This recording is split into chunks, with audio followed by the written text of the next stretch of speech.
नमस्कार, मेरा नाम है ओम प्रकाश यादव और आप देख रहे हैं voice of Republic. Bharatiya Janata party NDA खासकर की महिला वर्कर्स और महिला एमएलएज एमपी पिछले 5-6 दिन से पूरे देश में एक अजीब ड्रामा चला रही है कि साहब नारी का अपमान, महिला आरक्षण बिल गिर गया। जबकि हकीकत यह है कि संविधान का 106 कॉन्स्टिट्यूशनल अमेंडमेंट बिल, जिसको नारी शक्ति बंधन विधेयक कहते हैं, वो सितंबर 2023 में ही पारित हो गया था। ये बात अलग है कि इसको इन लोगों ने अप्रैल 2026 में नोटिफाई किया। वस्तुतः जो बिल गिरा वो क्या था, तो वर्तमान में जो अभी संसद की संख्या है, सांसदों की लोकसभा में खासकर, वो है 540 इंक्लूडिंग नॉमिनेटेड। उसकी संख्या को बढ़ा करके 840 करने का। मैं यहाँ दो बात बताना चाह रहा हूँ। पहला कि ये जो एमपीज और सरकारें हैं, ये आम लोगों के माथे पर, आम लोगों के कमर पर कितना बोझ डाल रहा है। इंग्लैंड आज की तारीख में मॉडर्न डेमोक्रेसी की मदर है। हम लाख चिल्ला लें कि भारत डेमोक्रेसी की जननी है, तो वो एक बौद्धिक उत्कोच से ज़्यादा कुछ नहीं है। दिल बहलाने को गालिब ये ख्याल अच्छा है।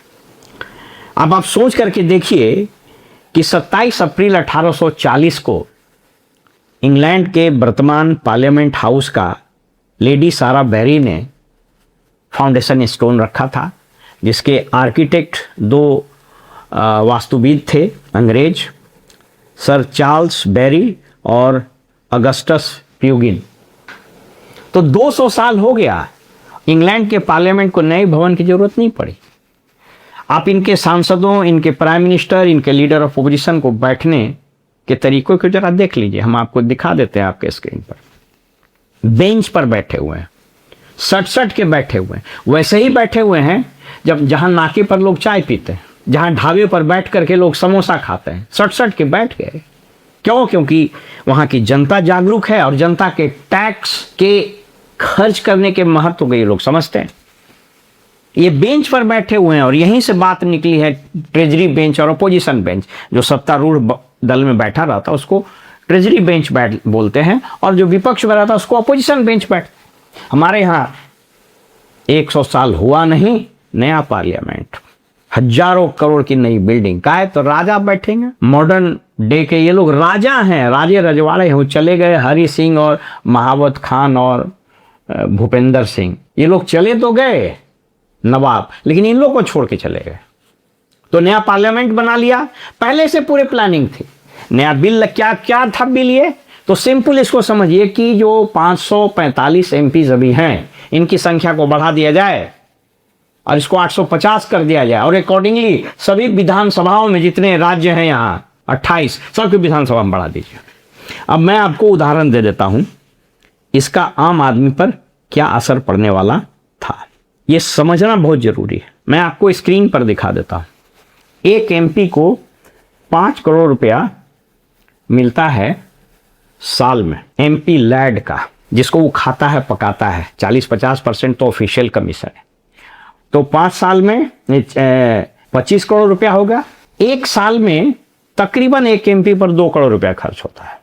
उसकी सैलरी, उसका फोन, उसका हवाई यात्रा, मैं कम से कम लेके चल रहा हूं। उसमें वो जो क्वेश्चन पूछने में घूस कमाता है उसका नहीं है, दलाली करता है उसका नहीं है, कमिटीज में जाता है उसका नहीं है। जिन जिन विभागों के कमिटी के ये स्टैंडिंग कमिटी में मेंबर रहते हैं, वहां जो नोच चोथ करता वो नहीं है। मैं 2 ही करोड़ मांग रहा हूं साल का, तो 5 दूनी 10, यानी एक एमपी पर 35 करोड़ रुपया खर्च है 5 साल में।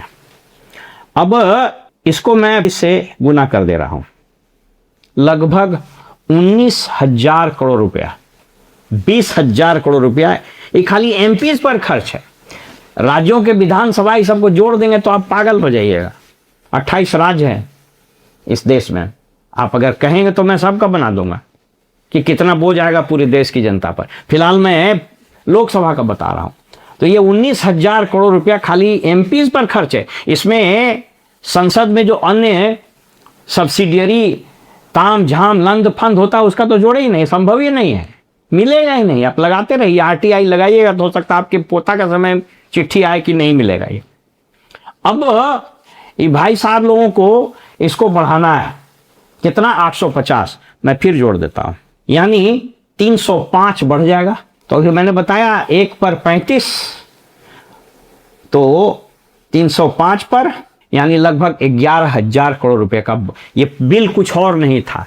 सिर्फ माननीय सांसदों को हम लोग 11,000, 10,500 से 11,000 करोड़ रुपया अपने कमा करके इनको चढ़ावा चढ़ा दें, उसी का यह बिल था और कुछ नहीं था। ये जो बिल अभी गिरा लोकसभा में, यह बिल कुछ नहीं, सांसदों की संख्या बढ़ाने का था कि साहब 300 संख्या बढ़ा दीजिए, एक पर लगभग 35 करोड़ रुपया से ज्यादा का खर्च होता है, सीधा जोड़ लीजिए 10 से 11,000 करोड़ रुपया का खाली सांसदों के लिए था और अकॉर्डिंगली सभी विधानसभाओं में बढ़ता। कहिएगा ऐसा हो क्यों रहा है? ऐसा इसलिए हो रहा है कि हम लोग, इस देश के लोग राजनीतिक रूप से नपुंसक हो गए। आप मुंबई की घटना याद कीजिए, एक बहादुर महिला भीड़ में खड़ा होती है, सत्ता को चुनौती देती है, उस मंत्री गिरीश महाजन को बोलती है गेट आउट फ्रॉम हियर। मुझे प्रॉब्लम है कि मैं इस रोड पर 1 घंटे से ज्यादा खड़ी हूँ। क्यों खड़ी हूँ? कहाँ पे वहाँ व्हीकल है आपका? चलो आवाज कम करो, आवाज कम करो।